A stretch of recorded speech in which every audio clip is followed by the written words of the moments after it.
Copy that, Mother Bird. Still no contact from the surface. To enter New World's atmosphere, T minus 37.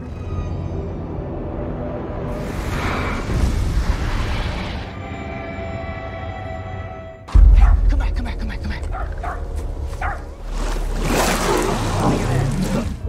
What's all this? You're all right. Where are we? My ship. Halo semuanya, selamat datang kembali di channel Ruang Film, sebuah informasi untuk kalian penikmat konten spoiler. Oke, di video kali ini kita akan membahas film yang berlatar belakang di sebuah planet yang letaknya sangat jauh dari bumi, yaitu di sebuah planet yang disebut dengan dunia baru. Tidak dijelaskan apa yang terjadi dengan bumi, yang pasti mereka meninggalkan bumi untuk melakukan kolonisasi serta mempertahankan spesies manusia dari kepunahan. Sekelompok kecil manusia berhasil bertahan hidup di planet tersebut. Namun yang menjadi masalah, tidak ada satupun wanita di antara mereka. Mereka juga meyakini bahwa tidak ada manusia lain selain mereka di planet tersebut. Yang artinya tidak ada wanita berarti tidak ada regenerasi keturunan. Oke, tanpa berlama-lama, mari kita langsung masuk aja ke pembahasan filmnya. Sekitar tahun 2257, sekelompok kecil masyarakat manusia berhasil bertahan hidup di sebuah planet yang mirip dengan bumi. Planet tersebut memiliki air, tanaman, serta oksigen yang cukup untuk mendukung kehidupan. Seorang laki-laki bernama Todd Hewitt adalah yang termuda di komunitas tersebut. Jika kematian berdasar urutan, maka dia akan menjadi manusia terakhir.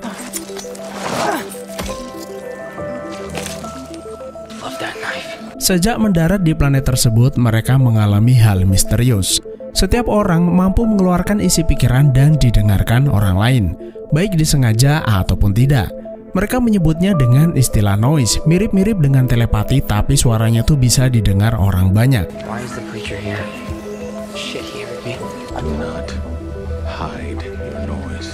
Mereka bisa berbicara menggunakan noise atau secara langsung. Sesuai dengan judulnya, noise adalah pikiran manusia tanpa filter. Dan tanpa filter, seorang pria hanyalah kekacauan berjalan. Memiliki noise bukan berarti tidak bisa dikendalikan. Selama seseorang mampu mengendalikan isi pikirannya, maka noise-noise itu tidak akan keluar hingga didengar orang-orang. Seorang pendeta bernama Aaron mendatangi Todd. Todd lalu mengumpat dalam hati. Karena noise-noise itu, pendeta mendengar kemudian menegurnya. Sebaiknya ia menjaga perkataannya dan menyembunyikan noise miliknya.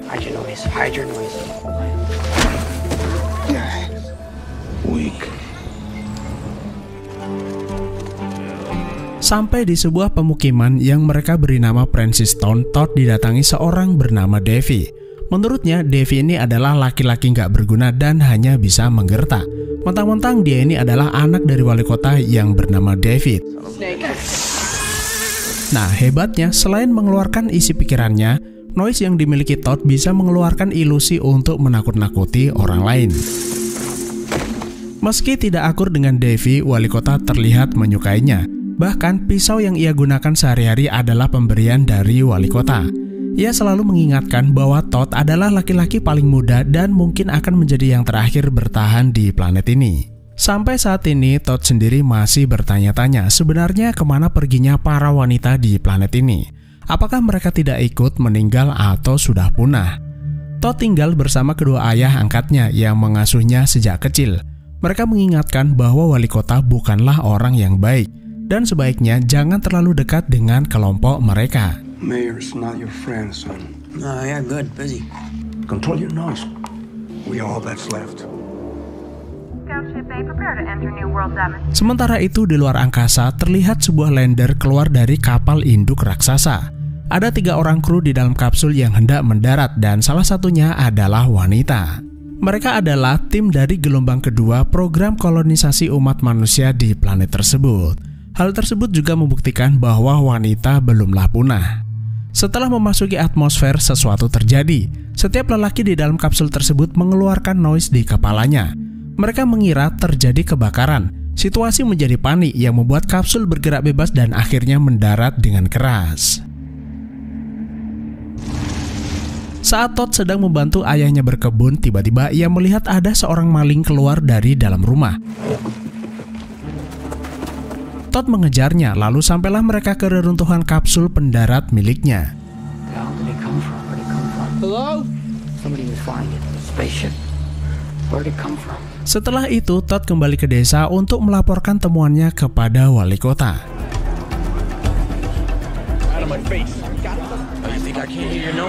Mayor, I found something. There's a survivor. Todd menunjukkan lokasi reruntuhan tersebut dan berkata kalau ada orang yang selamat. Mereka menduga kalau pesawat itu berasal dari bumi. Very good, son. Lalu di balik pepohonan, Todd melihat seseorang tersebut dan ternyata dia adalah seorang perempuan. You're a girl. No noise. You from Earth? Girl! Dave! Shut up! Mereka beramai-ramai mengejarnya dan setelah berhasil ditangkap, ia diserahkan kepada wali kota. Gadis itu bernama Viola. Ia memberitahu kalau ia adalah tim penjelajah untuk persiapan pendaratan gelombang kedua kolonisasi. Lalu ia bertanya apa yang terjadi dengan orang-orang. Kenapa ada suara-suara keluar dari kepala mereka? David memberitahu hal tersebut terjadi pada semua pria saat mendarat di planet ini, namun tidak berdampak pada wanita. Yang artinya dahulu pernah ada wanita hidup di planet ini, sayangnya mereka telah meninggal. Mereka diserang spesies asli planet ini yang bernama Speckle.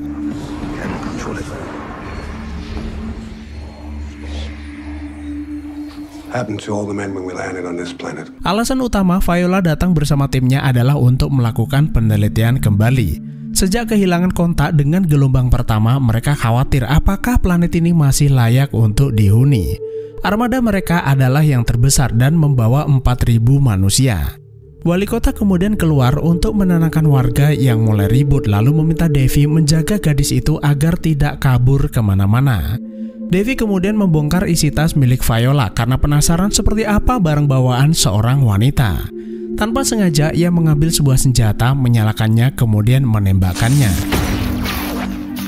Kekacauan tersebut dimanfaatkan Viola untuk kabur keluar, yang ternyata ia bersembunyi di bawah bangunan. Lalu ia mendengar percakapan wali kota dengan pendeta. Mereka berencana akan melakukan penyergapan setelah gelombang kedua mendarat. Mereka akan mengambil kapalnya lalu mengendalikan planet ini. David kemudian memerintahkan warganya untuk mencari Viola sebelum ia memperingatkan armadanya. Setelah orang-orang pergi, Todd masuk ke dalam rumah wali kota. Ia mengambil barang-barang milik Viola kemudian membawanya pulang. Dan ternyata Viola bersembunyi di gudang rumah dan mengagetkan Todd. Lalu ia memberitahu ayahnya. Mereka pun berdiskusi apakah akan menyerahkan gadis itu kepada wali kota atau tidak. Namun Todd berkata lebih baik mereka tidak menyerahkannya dan mereka harus menolongnya. Namun bagaimanapun juga gadis itu tidak boleh berada di gudang karena lambat laun wali kota dan para warga akan menemukannya. Kemudian Ben berkata jika Todd ingin menyelamatkan gadis itu, ia harus segera pergi dari kota ini. Ada sebuah tempat bernama Far Branch di suatu lokasi dan Todd bisa pergi ke sana. Namun Cillian khawatir orang-orang di sana akan membunuhnya. Ben berkata tidak, selama Todd pergi bersama gadis itu, ia akan aman. Far Branch. Yang penting saat sampai di sana jangan pernah menyebut kalau ia datang dari kota Francistown. Don't lay it on you from here. Stay with the girl at all times, okay?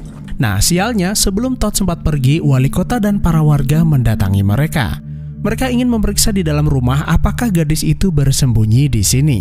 Sementara itu, Viola mencoba menyalakan motor milik Ben yang mangkrak di dalam gudang.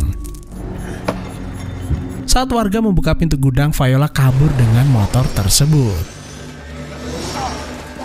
Ben meminta Todd naik kuda kemudian menyusulnya pergi dari tempat ini. Anak buah David berusaha menembaknya, Cillian pun melindunginya, namun David malah membunuhnya. Terjadi kejar-kejaran di antara mereka. Karena kurang berhati-hati, Viola dan Todd jatuh ke dalam jurang yang membuat warga Francistown kehilangan jejak mereka. Todd kemudian memberitahu Viola ada sebuah tempat bernama Far Branch dan ia akan membawanya pergi ke sana. What's that? It's a map. What does it look like? Far Branch. Far Branch. Far Branch. Mereka berdua kemudian beristirahat di sebuah danau. Lalu Todd bertanya bagaimana keadaan bumi. Viola memberitahu kalau ia belum pernah melihat bumi. Perjalanan ke planet ini membutuhkan waktu selama 64 tahun dan ia lahir sepanjang perjalanan. Kakek dan neneknya lah yang mendaftarkan orang tuanya pada perjalanan ini untuk kehidupan yang lebih baik, namun sayangnya mereka tidak tahu apapun tentang Noise. Sementara itu, orang-orang di kota mempersiapkan perjalanan menuju Farbranch. Wali kota mengetahui kemana Todd pergi setelah melakukan interogasi kepada Ben.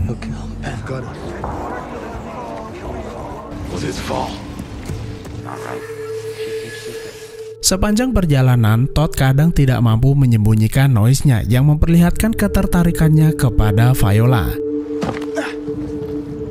Hal tersebut wajar karena ia tidak pernah bertemu wanita sebelumnya. Namun ia juga kesal kenapa wanita tidak memiliki Noise yang membuatnya tidak mengetahui apa yang sedang dipikirkannya.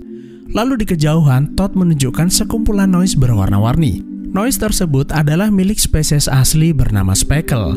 Mereka adalah predator yang membunuh semua wanita di kota ini. Tidak ada pilihan, mereka harus mengambil jalan memutar. How do you know it's night? The rain is colder than I thought. They got sick on the ship. They knew they'd never make it to New World. Setelah beristirahat semalaman, mereka melanjutkan perjalanan. Namun sialnya, mereka malah nyasar ke perkampungan Speckle. Mereka pergi menjauh, namun seekor Speckle mengetahui kedatangannya kemudian menyerang. Todd bertarung kemudian hendak membunuhnya, namun Viola melarang. Entah mengapa makhluk itu malah terlihat ketakutan kemudian pergi menjauh. Setelah berhasil keluar dari hutan, mereka menemukan Farbranch, tempat yang mereka cari.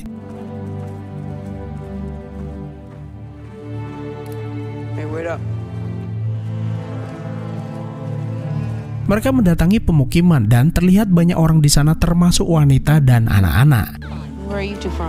Wali kota mereka yang bernama Hildy bertanya dari mana mereka berasal. Todd berusaha tidak mengatakannya, namun Viola menyebut kalau mereka datang dari Prentice Town. Setelah mendengar kata tersebut, mereka terlihat kesal. Kemudian beberapa orang mendatangi Todd lalu memintanya pergi dari sini. Aturan kota dengan tegas melarang siapapun orang dari Prentice Town mendatangi tempat ini. Namun wali kota berkata lain, aturan tersebut tidak berlaku untuk bocah laki-laki. Lalu ia mempersilahkan Todd dan Viola tinggal di rumahnya untuk sementara waktu.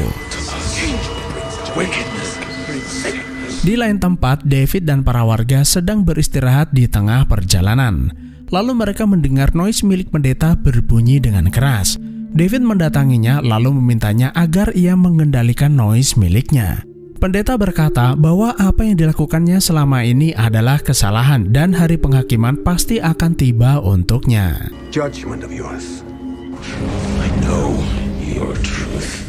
Setelah beristirahat dan membersihkan diri, Hildy bertanya kapan armada gelombang 2 mendarat. Viola berkata tidak tahu karena mereka bisa mendarat kapan saja.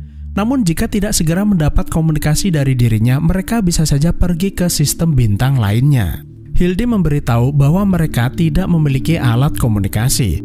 Mungkin mereka bisa pergi ke Haven, tempat pemukiman pertama. If I don't contact them soon, they might move on to the next system. We have no way of communicating with anyone. What you need to contact your ship is in Haven. Ben must have put it in my bag for me to have. Todd kemudian menunjukkan buku jurnal milik mendiang ibunya. Ben diam-diam menyelipkan buku itu di tas miliknya, namun ia belum pernah membacanya. Dalam buku jurnal tersebut diketahui bahwa semenjak datang ke planet ini terjadi keributan di mana-mana. Gara-gara Noise yang mereka miliki, setiap wanita bisa mengetahui rahasia laki-laki. Sementara laki-laki tidak mengetahui apa yang dipikirkan wanita. Setiap pria menjadi putus asa. David dan pendeta mulai mempengaruhi pikiran orang-orang.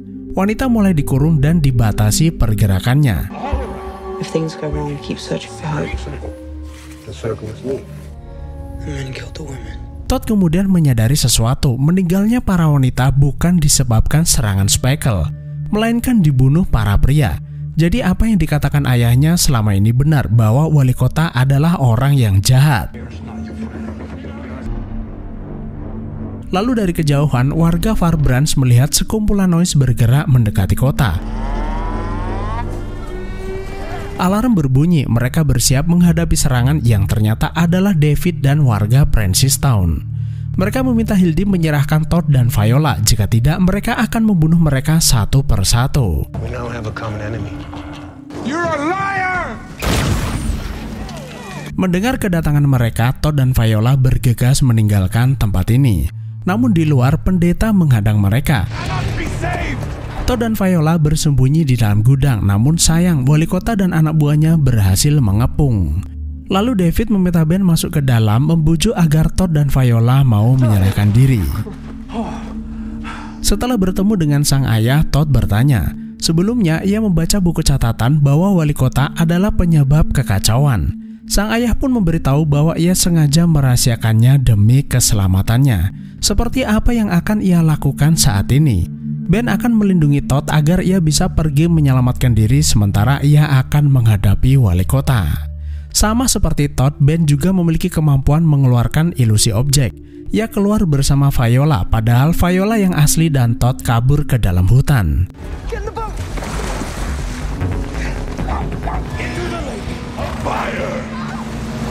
Sang pendeta berusaha mengejarnya hingga ke tengah sungai, namun pendeta itu tidak berhasil menangkap mereka berdua lalu kembali ke rombongannya. Todd dan Viola sampai ke suatu tempat di mana terdapat struktur jembatan yang belum selesai. Viola memberitahu kalau ia pernah melihat rancangan jembatan ini saat berada di dalam kapal, yang artinya gelombang pertama manusia yang datang sempat melakukan pembangunan. Kapal angkasa mereka pasti berada di dekat sini. Dan benar saja, di sekitar lembah mereka melihat puing-puing kapal angkasa tersebut. Di dalam kapal pasti ada alat komunikasi dan mereka berdua harus segera mencarinya. Karena wali kota dan anak buahnya berhasil menemukan jejak mereka.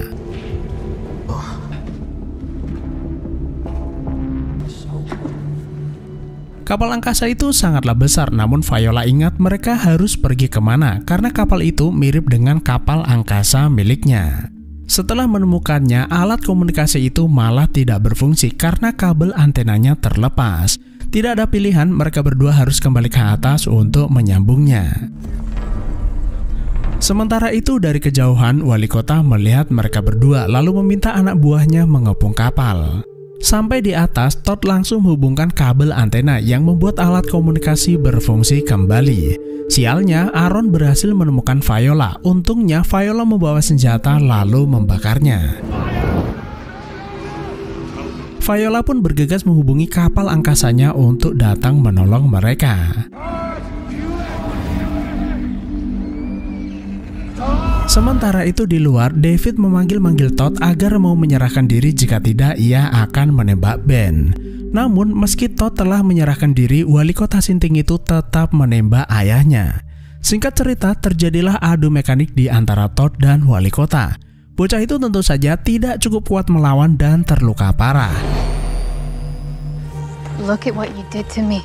Karena terdesak, secara tidak sengaja Todd memunculkan ilusi istri wali kota yang membuat perhatiannya teralihkan. Pikiran David menjadi terganggu, bayangan wanita yang telah dibunuhnya pun bermunculan. Viola memanfaatkan momen itu untuk mendorong wali kota jatuh ke dalam lubang yang membuatnya tewas seketika.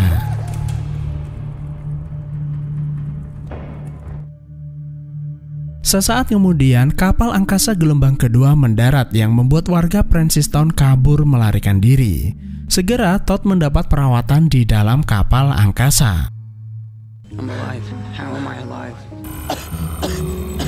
Viola, she's here. Viola dan manusia bumi akhirnya memutuskan akan menetap di planet ini. Mereka mulai meletakkan material untuk membangun infrastruktur. Viola beranggapan bahwa tidak ada tempat yang lebih baik selain tempat ini, di mana ia dan Todd akan melanjutkan keturunan dan akhirnya film pun selesai. Jadi kesimpulannya, tidak di bumi ataupun setelah pindah planet, manusia yang serakah akan kekuasaan akan selalu ada. Seperti halnya wali kota, ia datang pada gelombang pertama yang pada awalnya semua berjalan dengan lancar. Namun entah kenapa ia berubah kemudian membunuh para wanita karena tidak mampu mengendalikan mereka, yang pada akhirnya warga Francistown tunduk pada kekuasaannya. Tidak ada wanita berarti tidak ada kelanjutan keturunan.